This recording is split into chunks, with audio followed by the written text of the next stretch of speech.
Ինչու է ընդդիմությունը մշտապես փախչում բանավեճից։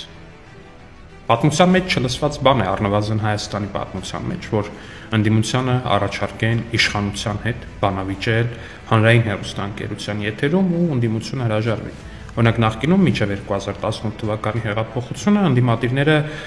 վստահ եմ իրենց ունեցվածքի կեսը կամ չգիտեմ էլ ավելի թանկարժեք բաներ պատրաստ էին տալ, միայն թե հանրայինի եթերում կարողանային բանավեճել իշխանության։ Իսկ հիմա ընդդիմությունը ամեն անգամ փախչում է բանավեճի հնարավորությունից։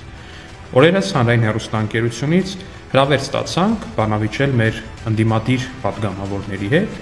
հենց իրենց առաջ քաշած մեղադրանքների թեմայով, այն է ցեղասպանության ուրացման եւ մնացածի։ Հիշում եք, որ ընդդիմությունը մեզ մեղադրում էր այդ առիթով, մենք էլ դրանի պատասխան փաստարկված ներկայացնում ենք, թե ով է իրականում, ով, ինչպես եւ ինչ դիրքով է իրականում ուրացել ցեղասպանությունը, մեջբերելով ԱՄՆ փոխնախագահ Ջո Բայդենի խոսքը,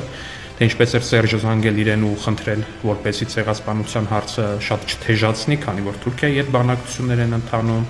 մեջբերելով Wikileaks-ի հայտնի հրապարակումները, որտեղ Քոչարյանի արտգործնախարար Վարդան Օսկանյանը հայտնել էր, որ եթե Թուրքիայի հետ սահմանը բացվի, ինքը պատրաստ է գնա ԱՄՆ կոնգրես եւ խնդրի, որպեսզի չընդունվի ցեղասպանությունը դատապարտող բանաձևը, ու այսպես շարունակ։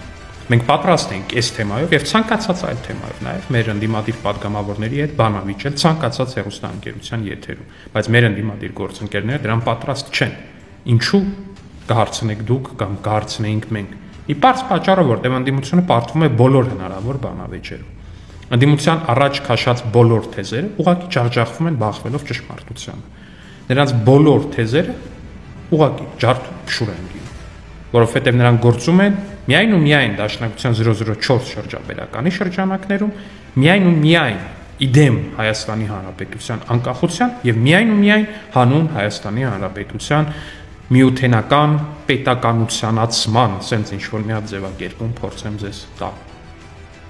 Բայց մեր հետ բանավիճելու փոխարեն վստահ եմ, որ ընդդիմադիր падգամավորները ու ընդդիմադիրները առհասարակ հավաքվում են երեկոները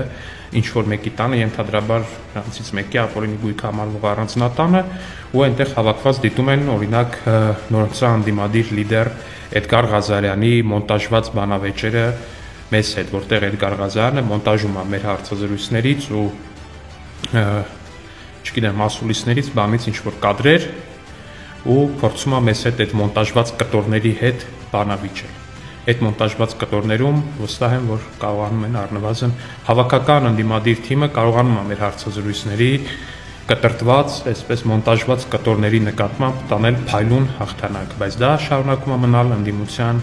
միակ ու անկրկնելի հաղթանակը քաղաքական բանավեճում, որտեղ իրական բանավեճերից ընդդիմությունը շարունակում է փախածում։